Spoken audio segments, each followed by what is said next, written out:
Hey guys, Gijoe here, and welcome back to my bunker here in Atlanta, Georgia. This is the BBR series, episode 6. We're going to be dealing with some of the different rules of the Bloodbath rule set. Now, the rules we're going to be talking about are the rules that are on the card deck that you can order from makingplayingcards.com. And if you want the link to that website, I think I put it in the description box of episode 2 of this series.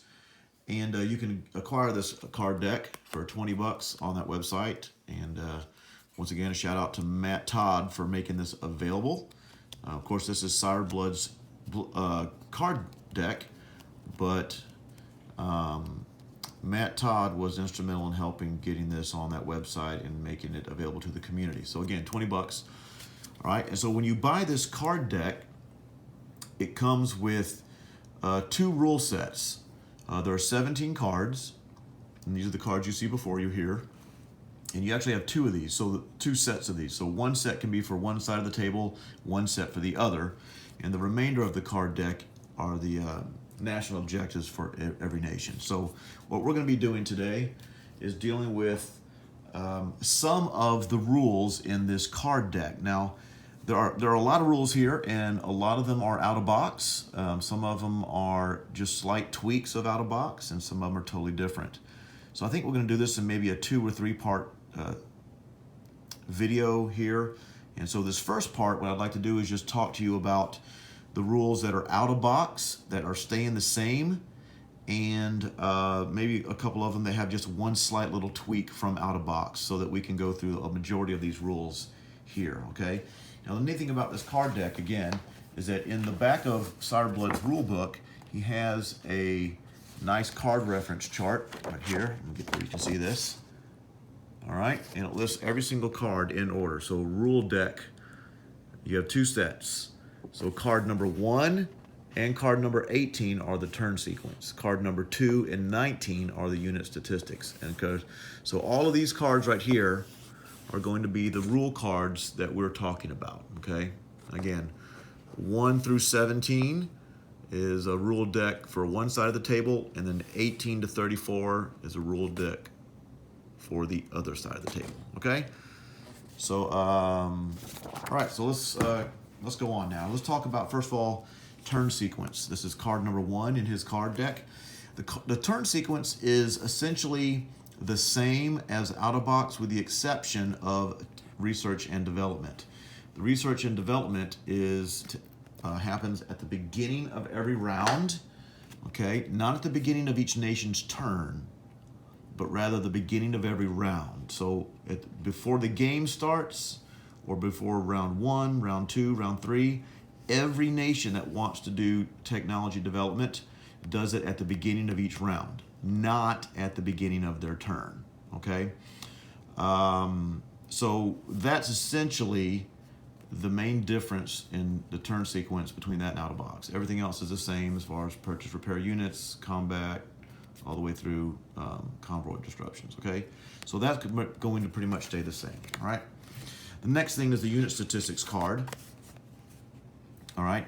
Now, I think we talked about this briefly on our research and development videos. If you've seen those, I think that's the episode 5, if I'm not mistaken.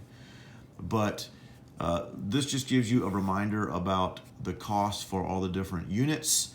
And you see here, as we talked about in our tech development video, these are the discounted costs if you end up getting improved shipyards as your technology. So you can see that, you know, the cost for the naval sea units there.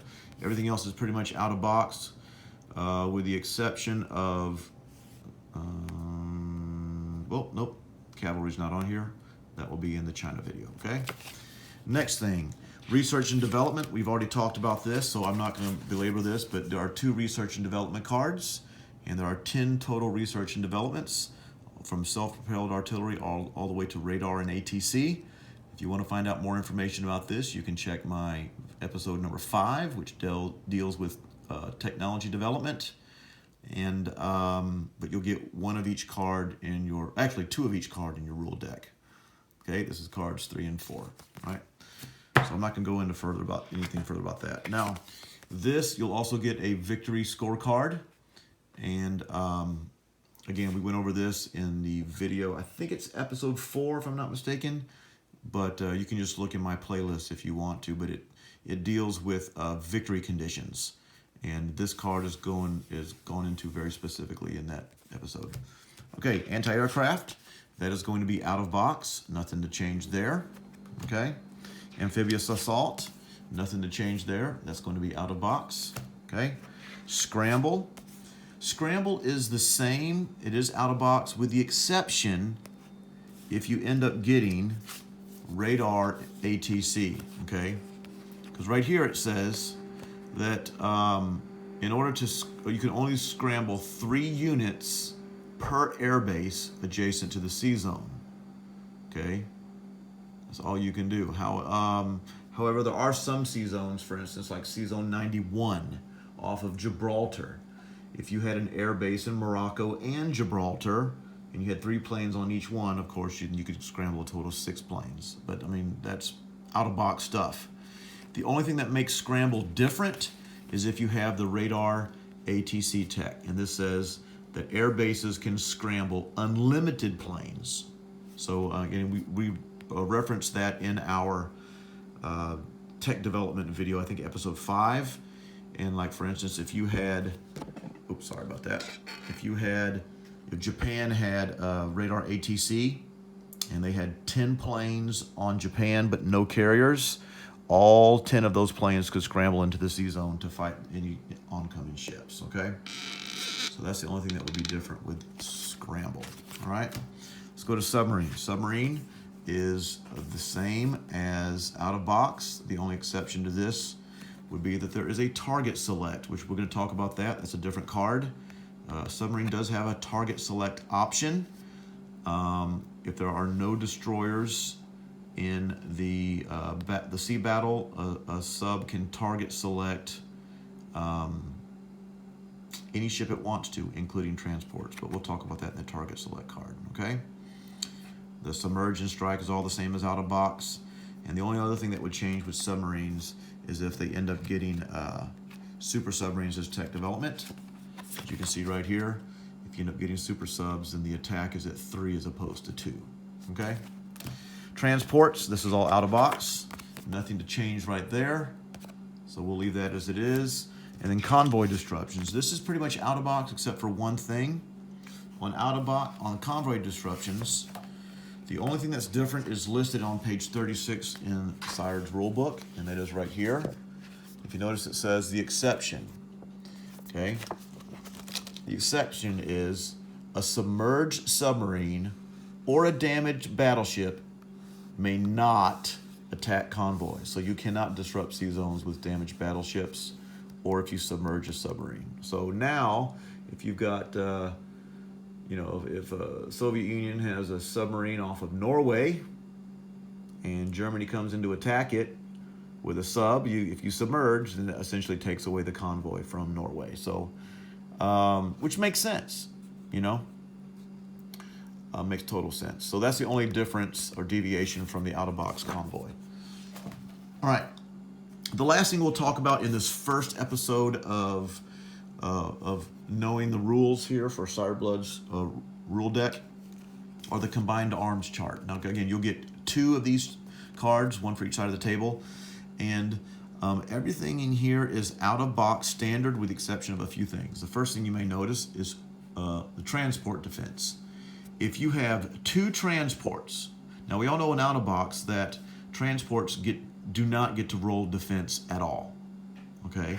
However, in BBR, if you have 2 transports paired together, you get to roll 1 die defending at 1, or one of those transports gets to defend at 1, okay? And that works for multiples of 2. So for instance, if you had 4 transports in a C zone, then you'd get to roll 2 dice defending at 1, okay? It has to be even numbers. So for instance, if you had 3 transports in a C zone, you would only get to roll 1 die at 1, because it has to be multiples of 2. 2, 4, 6, 8, 10, etc. Okay? Any odd number you round down to the nearest even number. Okay? So that's the only difference in thus far, and the only other difference for different than out of box is if a battleship is paired with a cruiser now will defend at 4. All right, so now you would have 2 4s defending the sea zone. And this will be our last card of this video, but I wanted to show you something here real quick. So let's go over to the Mediterranean. All right, guys, so what I wanted to show you here is in talking about the combined arms chart, where a battleship paired with a cruiser allows the cruiser to defend at 4. Okay, right here, the last thing on the card, right there. Battleship plus a cruiser means a cruiser defends at 4. That does have implications in some standard out-of-box battles, for instance, Taranto. So now here's the potential situation in Taranto, if you think about this. So if Germany brings down a fighter or attack, whichever one, well, take out the attack. Let's say it's a fighter. I don't want to go grab my fighter, but let's just say this is the fighter. So what you're going to have here is now Italy is going to defend with 1, 4, 2, 3. That's three of the 4s that typically are out of box. And now they're also going to get this 4 from Germany. And then this cruiser right here is paired with this battleship. So that's another 4. So now Italy rather is going to be defending Taranto with 5 4s off of the coast of Rome. So southern Italy. So that is that's pretty big. And that's not to say that this battle cannot happen. It just means that the losses may be heavier for UK. Because, of course, as you know, take the transport out, you can come in here like this. The plane from Malta can come in if you like. Typically, these things over here come in to take out this. You know, your bomber can reach and land in Malta. And then you know that, of course, I think 2 of these planes, if I'm not mistaken, can come down and land on this carrier, assuming it survives. So UK can still take out this, you know, but, you know, below average rolling, UK is going to be in a pickle for sure. So there are some implications like that all across the board. So just keep that in mind, that when you see a cruiser paired with a battleship, the cruiser also defends at 4. Now, something else to know is that a battleship, in Sired's Bloodbath rules, a battleship, any capital ship, has to be hit twice. It can't take 2 hits. So, well, I'm sorry, that's out of box. But if the battleship is damaged, the battleship now defends at a 2, not a 4. However, that does not affect this pairing. This is still paired with that battleship. So now this cruiser still gets to defend at a 4. So you'd have a battleship that's damaged defended at a 2, and then you'd have a cruiser that is paired with it still defending at a 4. And that would also affect the battles in 110 and 111 when Germany comes in. So some things to keep in mind there, okay? Well, guys, like I said, this is our first of, I think, maybe 2 videos for these this rule card set. And I think what I'm going to do is I'm going to talk to you in a second subsequent video. We'll call this episode maybe 6B, or maybe episode 7, what have you. And we'll deal with these cards right here, dealing with naval blockades, with railways, target selection, bombing raids, and air transports. So those are all considerably different than out-of-box, and so I'll do a separate video pertaining to those, all right? Well, guys, hope you enjoyed this and hope this helps. And as Gijoe says, now you know. And knowing is half the battle. Gijoe!